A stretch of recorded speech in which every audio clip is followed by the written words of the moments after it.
কুল ইয়া আইয়ুহাল কাফিরুন দিয়ে খালি করে, কুল হুয়াল্লাহু আহাদ দিয়ে ভরে, কুল ইয়া আইয়ুহাল কাফিরুন দিয়ে পাক করে, কুল হুয়াল্লাহ দিয়ে আতর লাগায়।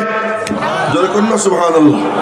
কুল ইয়া আইয়ুহাল কাফিরুন দিয়ে পাক করে, তাখলিয়া আনির রাযাইল, আবর্জনা থেকে মুক্ত করে। কুল হুয়াল্লাহু আহাদ তাওহীদের নূর দিয়া নিজেরে সাজায়, নিজেরে সুন্দর করে। ও মেরে মুহতারাম ভাইও, এই জন্য আগে কুল ইয়া, তারপরে কুল হুয়াল্লাহ। কুল ইয়া আইয়ুহাল কাফিরুন মানে আমি আপসহীন। দেড় ব্যাটারির দল বলে কুল ইয়া আইয়ুহাল কাফিরুন মানে আপোষকামী। লাকুম দীনুকুম ওয়ালিয়া দিন, যার যার দিন তার তার, ধর্ম যার যার, উৎসব সবার। না না না, এর অর্থ হলো তোর সাথে আমার কোনো আপোষ নাই, আমি আপসহীন। আপসহীন যখন হয় তখনই আল্লাহর সাহায্য আসে। মাঝখানে অন্য কথা মনে পড়ে গেল, তাই বলে ফেলাই। শেষের 10টা সূরা, এই 10 সূরার মধ্যে নবীজির জিন্দেগির পুরা সিরাত, নবীজির পুরা জিন্দেগি আল্লাহ এই 10 সূরার মধ্যে বয়ান করছেন। সূরা ফিলের মধ্যে নবীজির জন্ম তারিখ, সূরা কুরাইশের মধ্যে নবীজির বংশ পরিচয়, সূরা মাউনের মধ্যে নবীজির আর্থ সামাজিক অবস্থা, নবীজির সময়কালীন সামাজিক কালচার কি ছিল, এই কালচার। সূরা কাউসারের মধ্যে নবীজির শান মান, সূরা কাফিরুনের মধ্যে নবীজির অবস্থান। নবীজি বলছেন, হে তোরা যা বললি তা তো শুনলাম, তোরা যদি পারিস আসমান থেকে সূর্য আইনা আমার ডান হাতে রাখবি, আর চন্দ্র আইনা আমার বাম হাতে রাখবি, তারপরে হতো আমি আমার কথার থেকে নড়ব না। আপসহীন যখন হবা তখন আমি আল্লাহ নুসরত করব। ইযা জা নাসরুল্লাহি ওয়াল ফাত। আপসহীন হইলে পরে সাহায্য আসে। আমাদের সাহায্য কেন আসে না? আমি আজকে গিয়ে অমুকের হাত ধরি, কালকে গিয়ে তমকের পাও ধরি, আজকে অমুকের সাথে আপোষ করি, কালকে তমকের সাথে আপোষ করি। ইউটিউব খুললে, ফেসবুক খুললে একই মুখ, দুই কথা, মনে হয় যেন মুখ না, ওটা একটা বাথরুম, ওটা একটা পায়খানা, ওটা কোনো মুখ না। যে আজকে এক কথা বলতেছে, একটু পরে আর এক কথা বলতেছে। এটা কোনো ইসলাম মুসলমানের শান না। মুসলমান যা বলবে, ইসলামের ধারক ও বাহক যা বলবে, একবার বলার পরে সে বলবে যে দুনিয়া কিয়ামত হয়ে যেতে পারে, আমার কথার থেকে আমি নড়ব না। নবীজিকে আল্লাহ বলছেন তুমি আপসহীন হও, আপসহীন হইলে আমার নুসরাত আসবে। আর আপসহীন হয়েছেন, তারপরে আল্লাহ মহাবিজয় দিয়েছেন। মহাবিজয় দেওয়ার পরে এখন বলতেছেন কি শত্রুতা করবেই, তো করলে তাদের পরিণতি আবুল হাবের পরিণতি হবে। একবার একটু আল্লাহু আকবার কওয়া গেল না? আপসহীন হইলে আল্লাহ সাহায্য করবেন, আর ওই সাহায্যের পরে শত্রুতা যারা করবে তাদের পরিণতি তা হবে যা আবুল হাবের হয়েছে। আবুল হাবের পরিণতি যখন আল্লাহ করে দিবে, এখন একটু দেল খুলে বলো কুল হুয়াল্লাহু আহাদ, বলেন কুল হুয়াল্লাহু আহাদ আল্লাহুস সামাদ লাম ইয়ালিদ ওয়া লাম ইউলাদ ওয়া লাম ইয়াকুল লাহু কুফুয়ান আহাদ। দেল খুইলা আল্লাহর তাওহীদের কথা কও। আলহামদুলিমান কাদ্দারা খাইরাও ওয়া খাবালা ওয়াশ শুকরু লিমান সাওয়ারা হুসনা ওয়া জামালা ফরদুন সামাদুন আন সিফাতিল খালকি বারিউ রব্বুন আযালিয়ুন খালাকাল খালকা কামালা লা শিবহা ওয়ালা মিসলা ওয়ালা কুফুয়া লি মাওলা লা বিলদা ওয়ালা ওয়ালিদালা আম্মা ওয়া খালা লা জিদ্দা ওয়ালা নিদ্দা ওয়ালা হাদ্দা লি মাওলা আল আনা কামা কানা ওয়ালা ইয়ালকা জাওয়ালা। এমনি কয়েকটা শের কইলাম, এগুলোর ব্যাখ্যা করার কোনো সময় নেই। একটু জোরে সোরে বলেন আল্লাহু আকবার। তো বলছিলাম কুল হুয়াল্লাহ সূরা কেন পড়লাম, বলে এখন তেল খুলে বলো কুল হুয়াল্লাহু আহাদ। এখন যখন আল্লাহর নাম তোমরা নিতে থাকবা, তখন একদল হিংসুক হিংসা করবে। আর সব দমনের অস্ত্র আছে, হিংসুক দমনের কোনো অস্ত্র দুনিয়াতে আবিষ্কার হয় নাই, আল্লাহ কোনো অস্ত্র আবিষ্কার করে দেন নাই। কন্যা একটু সুবহানাল্লাহ। আল্লাহ কয় কোনো অস্ত্র দিব না, একটা জিনিস, দুইটা জিনিস দিয়ে দিতেছি। কি দুইটা সূরা দিলাম, একটা হলো ফালাক আর একটা হলো নাস। হিংসুকদের থেকে বাঁচার জন্য এই দুই সূরা পড়া এরকম করবি, দেখছেন আমার দিকে এই ছু ছু করতে সময় এই দেখেন আমার হাতে কিছু ময়লা আছে, এমনি ফু দিলে কোনো কাম হয় না। এই যে দম করলে এরকম এই করলে কিছু বাতাসের সাথে একটু থুতুর গুড়ি বের হয়, এই থুতুর কণা বের হয়, এইটা দিয়া নিজের গা গতর বন্ধ দিবা।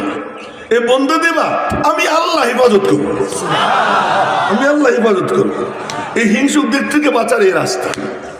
যাই হোক, তো এখন এই নবীজির সিরাত বয়ান করলাম এই 10 সূরা। এই 10 সূরার সিরাতের ব্যাখ্যা করতে গেলে তো লম্বা টাইম, ওই সময় নাই। কুল হুয়াল্লাহ কেন পড়লাম তাই কই। কুল হুয়াল্লাহ কেন পড়ছি? যে কুল হুয়াল্লাহ খুব দামি সূরা। এই সূরা দিয়ে নবীজি নামাজ শুরু করতেন, এটা দিয়ে নামাজ শেষ করতেন। ফজরের নামাজের সুন্নতে পড়তেন কুল ইয়া আইয়ুহাল কাফিরুন কুল হুয়াল্লাহু আহাদ। আবার শেষ নামাজ হলো বেতের নামাজ। আপনারা বলবেন বেতের পরেও তো 2 রাকাত পড়ে, এটা গলত। ইজআলু আখিরা সালাতিকুম বিতরা, এটা বুখারী শরীফের হাদিস। যে শেষ নামাজ বেতের নামাজ।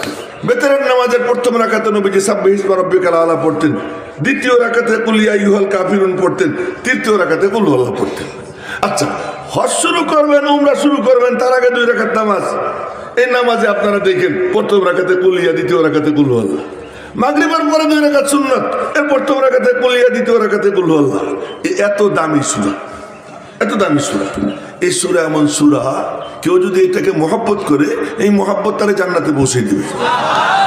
এটা বুখারী শরীফের হাদিস। মসজিদে কুবার ইমাম, তাও কোন জায়গা? যেখানে সেখানে। প্রথম মসজিদ লা মসজিদুন উসসিসা আলা তাকওয়া মিন আউয়াল ইয়াউম, ওই মসজিদে কুবা। শনিবার দিন পায়ে হাইটা কেউ যদি মসজিদে কুবায় গিয়া 2 রাকাত নামাজ আদায় করে, আল্লাহ পাক তার আমল নামায় একটা কবুল উমরার সওয়াব দান করে দেয়। এমন মসজিদ। ওই মসজিদের ইমাম নবীজি নিয়োগ করছেন। ওই ইমাম সাহেবের সিস্টেম কি ছিল? বুখারী শরীফের হাদিস। নামাজে দাঁড়াই এই আলহামদুলিল্লাহ শরীফ পড়ি, সূরা একটা পড়ে কুল হুয়াল্লাহ, নাহলে কুল হুয়াল্লাহ পড়ে একটা সূরা, মানে কুল হুয়াল্লাহ পড়বেনি হার রাকাতে। মুসল্লিরা ধরছে, ভাই তোর তো কুল হুয়াল্লাহ সারে না, আরো এক সূরা পড়িস। ভাই কুল হুয়াল্লাহ পড়, নাহলে অন্য সূরা পড়। কয় যে ভাই আমার নামাজ এমনি চলবে, পছন্দ হইলে ইমাম রাখ, নাহলে বদলাই নেই। আমি ইমামত ছাড়বো, কুল হুয়াল্লাহ ছাড়বো না। ওরা মনে মনে করে না রে হুয়া আফজালু, না ও আমাদের মধ্যে সেরা, নামাজ ওর পিছনেই পড়বো, আর কেউ কিচ্ছু কয় না। আখেরি ঠিকানা নবীজি। নবীজির কাছে গিয়ে নালিশ করছি, ইয়া রাসূলুল্লাহ ঘটনা তো বুঝলাম না, আমরা খালি এতটুকু কইছি, ভাই কুল হুয়াল্লাহ পড় না অন্য সূরা পড়। ইমামতি ছাড়ার হুমকি দিছে, আমরা আর কিছু কই নেই। ওর নামাজ, ওর পিছনে নামাজ পড়ে খুব মজা লাগে, ওর পিছনে নামাজ পড়ে মজা লাগে। কারো কারো তেলাওয়াত এমন লাগে মনে হয় যেন আসমান থেকে নাজিল হইতেছে। এই তার মধ্যে একজন উনি, ওনার তেলাওয়াত শুনতে ভালো লাগে। তো ইয়া রাসূলুল্লাহ কারণটা কেটে জিজ্ঞেস করে। নবীজি ডাক দিছেন, কি সোনা মিয়া? আরে আমি না কইলাম সোনা মিয়া, নবীজি কি আর সোনা মিয়া বলছেন? যা একটা বলছেন কি তুমি বলে সব রাকাতে কুল হুয়াল্লাহ পড়ো? জি। আমার দিকে দেখেন, না দেখলে তো বুঝবেন না। জি। কেন? মনে মনে কয় এর মধ্যে 5টা সিফাত। কি? আহাদ, সমাদ, লাম ইয়ালিদ, লাম ইউলাদ, ওয়ালাম ইয়াকুল লাহু কুফুয়ান আহাদ। আহাদ মানে একটা, এগানা, নিরালা। ওয়াহিদ মানে এক, আহাদ মানে একটা, একটা মানে লাইসা কামিসলিহি শাই, আল্লাহর মতো কোনো কিছু নাই। লাহু ইয়াদুন লাইসাত কাআইদিনা, ওয়া লাহু রিজলুন লাইসাত কাআরজুলিনা, ওয়া লাহু আইনুন লাইসাত কাআয়ুনিনা, ওয়া লাহু উযুনুন লাইসাত কাআযানিনা, ওয়া লাহু জামিউল আযাইনা লাইসাত কাআযাইনা। আল্লাহ পাকের চেহারা আছে, আমাদের চেহারার মতো না। চেহারা যদি নাই থাকবে দেখবেটা কি? জান্নাতীরা বসে থাকবে, হঠাৎ করে ফোকাস পড়বে আর আলোতে চমকে উঠবে, চমকে উঠে উপরের দিকে তাকাবে, তাকাইয়ে দেখবে রব্বুল আলামিনের নূরানি চেহারায় মুস্কি মুস্কি হাসি। আল্লাহ পাক জান্নাতীদের দিকে তাকাইয়া হাসতেছে। চেহারা তো আছে, কিন্তু কেমন? যেমন আল্লাহ তেমন তার চেহারা। জাহান্নাম চিৎকার দিবে, ইয়াউমা নাকুলু লিজাহান্নামা হালিম তালাতি ওয়া তাকুলু হাল মিন মাজিদ। আল্লাহ পাক বলেন যে আমি যেদিন জিজ্ঞেস করব, ও জাহান্নাম তোর পেট ভরছেনি? আর জাহান্নাম বলবে আরো আসেনি, আরো আসেনি, আমার পেট ভরে নাই। এই জাহান্নাম চিৎকার দিতেই থাকবে হাত্তা ইয়াদার রব্বু তাবারাকা ওয়া তাআলা কদমাহু আলান নার।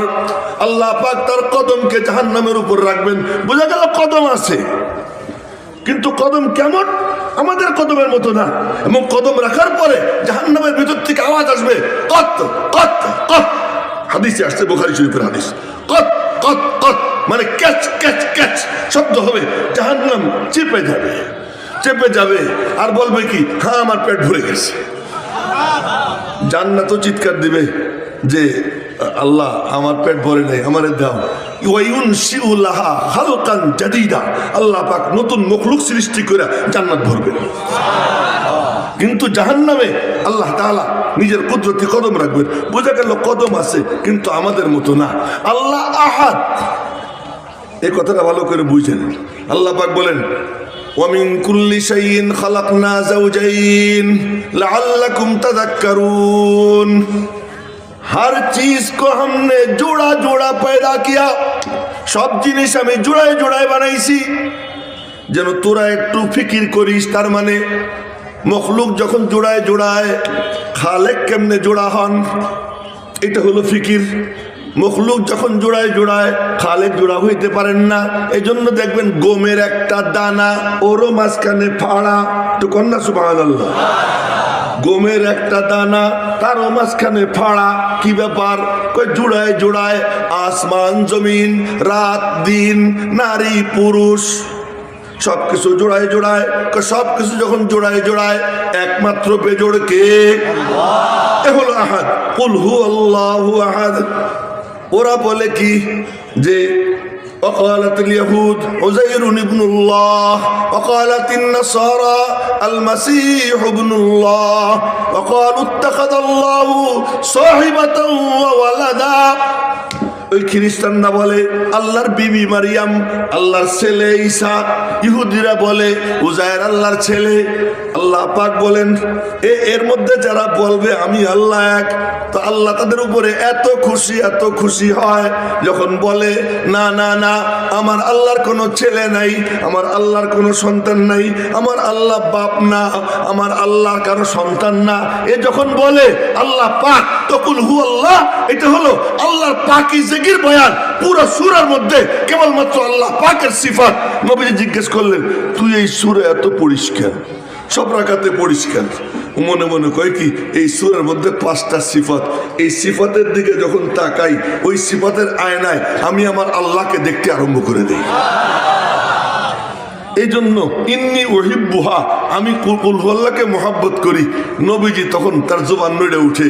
নবীজির জুবান নড়া মানে কি? উনকা নেহি কাহনা ভি হ্যায় কুরআন কা জৈসা। তার হা বলাও কোরআন, তার না বলাও কোরআন। কোরআন চুপ থাকে, নবীজি বলে। এই জন্য কোরআনকে বলে কোরআনে সাকেত, নবীজিকে বলে কোরআনে নাতিক। নবীজি বলতা হুয়া কোরআন, আর কোরআনে করিম চুপচাপ কোরআন।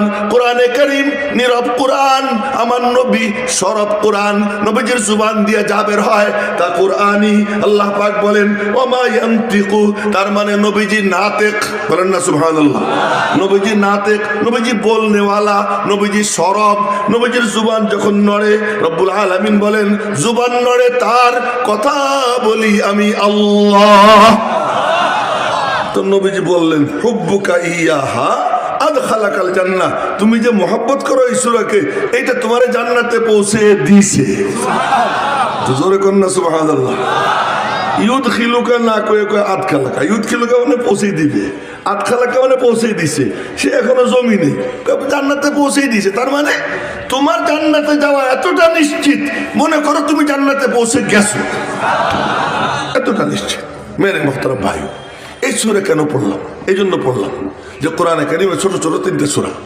একটা সূরা হলো ওয়াল আসর, আর একটা ইন্না আতাইনা, আর একটা কুল হুয়াল্লাহ। এই 3 সূরা এখন একেবারে 1 মিনিটের মধ্যে শেষ করবো। সেটা হলো যে আসমান ও জমিনের মূল ফ্যাক্টর 3টা। এক ফ্যাক্টর হলেন আল্লাহ, বলেন কে? জোরে বলেন কে? আর এক পুরা কায়নাতের বর হলো মানুষ, বর দুলাভাই, দুলামিয়াকে মানুষ। তো মানুষ হলো দুলামিয়া। আল্লাহ পাক বলেন ওয়াসাখখারা লাকুম মা ফিস সামাওয়াতি ওয়া মা ফিল আরদি জামিআ, আসমান ও জমিনের কুল মখলুকাতকে আমি তোদের খাদেম বানিয়ে দিয়েছি। সবগুলা খাদেম।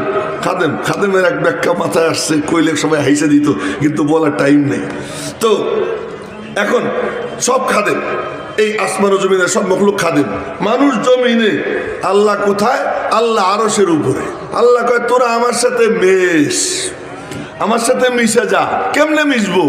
এজন্য আমি মানে ফার্সিতে বলি তু কুজা মান কুজা, তুমি কোন আরশে আযীমের উপরে, আমি কোন ধরাতলে, আমি কোন জমিনে, তুমি কোন আরশে আযীমের উপরে, তোমার সাথে কেমনে মিশবো? রব্বুল আলামিন বলেন ইন্না আতাইনাকাল কাউসার, এই সাহেবে কাউসার মুহাম্মদুর রাসূলুল্লাহ বলেন না সাল্লাল্লাহু আলাইহি ওয়াসাল্লাম, সবাই বলেন সাল্লাল্লাহু আলাইহি ওয়াসাল্লাম। উনাকে দিয়ে দিলাম, উনার কাছে যে যাবে সে আমার কাছে আসবে, উনি তো নাই, কার কাছে যাব? নবীজির নবুয়ত হলো ডবল, সব নবীদের নবুয়ত সিঙ্গেল, নবীজির নবুয়ত ডবল। ওই ডবল নবুয়তের দায়িত্ব যারা পালন করে, দ্বিতীয় পর্ব যারা পালন করতেছে, আল উলামা ওয়ারাসাতুল আম্বিয়া, এদের সঙ্গে যারা মিশবে আল্লাহ পাক অবিচ্ছিন্ন ধারায় তাদেরকে নবীজির সঙ্গে মিশিয়ে দিবেন। আর ওই আলেম তৈরির ফ্যাক্টরি হলো কি? মাদ্রাসা। যারা মাদ্রাসার সাথে মহব্বত রাখবে, এর বরকতে উলামা ইকরামের সাথে মহব্বত হবে, আল্লাহ পাক তাদেরকে নবীদের সঙ্গে জুড়ে আল্লাহর সঙ্গে জুড়বার তৌফিক দিয়ে দেবে। আল্লাহ পাক রব্বুল আলামিন, এই কথা ইনকমপ্লিট রয়ে গেল, যতটুক মাথায় ঢেলে দিয়েছেন বলেছি। ফাইনা সাবতু ফামিনাল্লাহ ওয়া ইন আখতাতু ফামিন্নী ওয়া মিনাশ শাইতান ওয়া মা আলাইনা ইল্লাল বালাগ। আসসালামু আলাইকুম ওয়া রাহমাতুল্লাহি ওয়া বারাকাতুহু।